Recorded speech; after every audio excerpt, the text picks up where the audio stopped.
Καλώς ήρθατε σε ένα ακόμα βίντεο. Στο σημερινό βίντεο θα είναι το πιο σημαντικό, αλλά σε κάποιους μάλλον να φαίνεται λίγο παράξενο και άχρηστο, αλλά πάρτε το όπως θέλετε.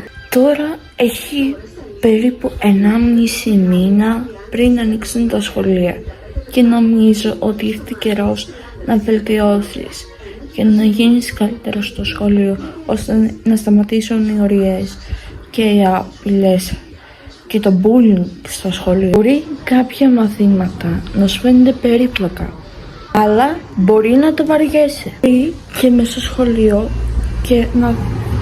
και να μην θέλεις να συγκεντρωθείς, αλλά να έχεις το μυαλό σου στο κινητό και στα βιντεοπαιχνίδια και στις παρέες, όπου και να το έχεις εκτός σχολείου, μέσα στην ώρα του μαθήματος, εκείνη την ώρα που θέλεις να σχολάσεις.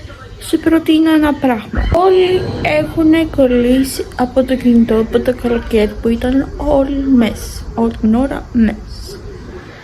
Καιρός είναι σιγά σιγά να το αφήσεις στην άκρη, να βγεις με την παρέα σου, ναι, να κάνεις τα μπάνια σου, λίγο να το ξεχάσεις, λίγο να το ξεσυνηθίσει τα χέρια σου, έτσι ώστε στο σχολείο να γίνεις καλύτερο. Τώρα που έχεις 1,5 μήνα, σε προτείνω.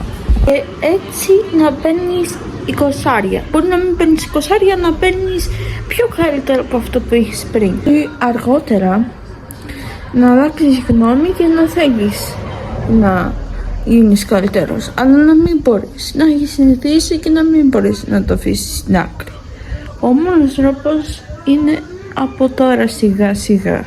Αλλά ναι, δεν σου λέω να το κόψεις τελείως, να το χρησιμοποιείς, αλλά και να πρέπει να κάνεις τη δουλειά σου. Η δουλειά σου είναι τα μαθήματα και το σχολείο. Τώρα, αν είσαι και κάτω από 15, θα σου βοηθήσει και πιο πολύ. Και να σου πω ένα μικρό μυστικό που με έχει γίνει και εμένα, που πιστεύω πως ενδιαφέρεσαι. Ξέρεις πως όσο διαβάζεις, τόσο πιο έξυπνος θα είσαι.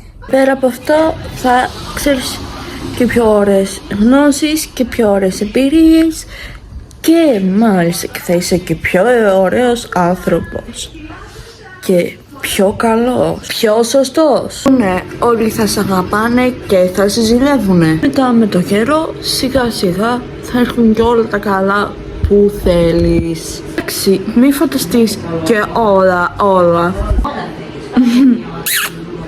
Έχεις το μυαλό σου συγκεντρωμένο στο μάθημα μέσα και να μην χαζεύεις τους άλλους.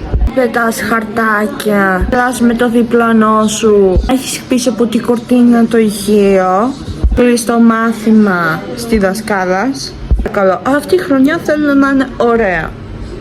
Αν σου φάνηκε χρήσιμο αυτό το βίντεο, πάτησε ένα like, μια εγγραφή και ένα κουδουνάκι. Σε ευχαριστώ πάρα πολύ που μ' άκουσες. Γεια σου!